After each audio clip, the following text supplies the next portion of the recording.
لم تقولون ما لا تفعلون؟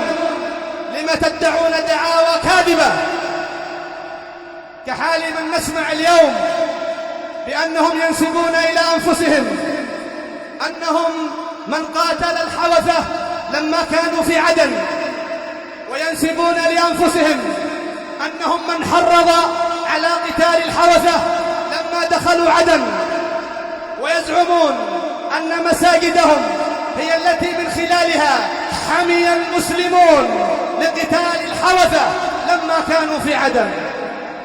يدعون دعاوى كاذبة ويزعمون لأنفسهم فضل هم ليسوا به أهل، ويدعون شرفا لا يستحقونه، فإنهم كانوا المخذلة في ذلك الوقت، وهم الذين تزعموا مقالة أن حرب الحوثي فتنة، وأن حرب الحوثي صراع من أجل الكراسي، وأن حرب الحوثي سياسة، ومساجدهم معروفة، ومساجدهم معروفة لم ينطلق أو لم تنطلق منها كلمة في التحريض على قتال الحوثي.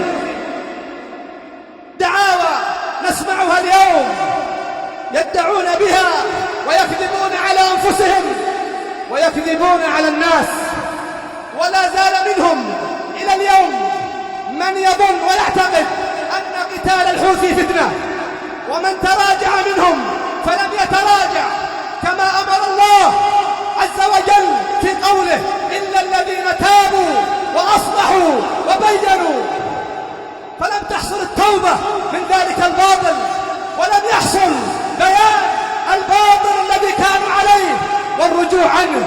فلا تتشبعوا بما لم تعطوا، والله ما تزيدكم هذه الدعاوى الكاذبة إلا فضيحة عند الناس، ولا تزيدكم إلا قلة. هذه الدعاوى لا تزيدكم إلا قلة، كما قال النبي صلى الله عليه وسلم: من ادعى دعوى كاذبة ليتكثر بها لم يزده الله إلا قلة. متفق عليه، واللفظ لمسلم. ويقول عليه الصلاة والسلام: من ادعى ما ليس له فليس منا.